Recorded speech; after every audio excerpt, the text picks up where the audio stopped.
पठेत्रेतो नित्यं प्रसन्नं श्रद्धयान्वितः दैवी कला विविधस्य त्रैलोक्य स्वपराजितः जीवेद वर्षशतं साग्रमपमृत्यु विवर्जिता नश्यन्ति व्याधयः सर्वैलूता विस्फोटकादयः स्थावरं जगतं चैव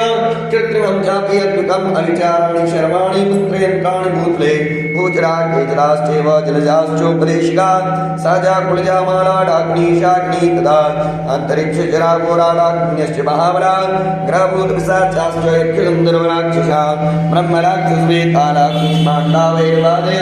नश्यन्ति दर्पणा तस्य कवचे संस्कृते मानो गन्धर्ववेदाज्ञतेजो वृद्धिकरं परं यस्यावर्तते सोऽपि कीर्तिमण्डितभूतले जपेत् सप्तशतीं चण्डीं कृत्वा कवचं पुरा यावद् भूमण्डलं दत्ते सशैलवनकाननं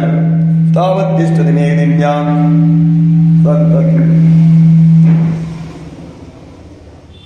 संतति पुत्र पौत्र के देहांते परमं स्थानं यत्पुरैरप्रणवं प्राप्नोत् पुरुषो नित्यं महामाया प्रसादतः लभ्ये परमं रूपं शिवेन सह मोदते दिव्यार्पणमस्तु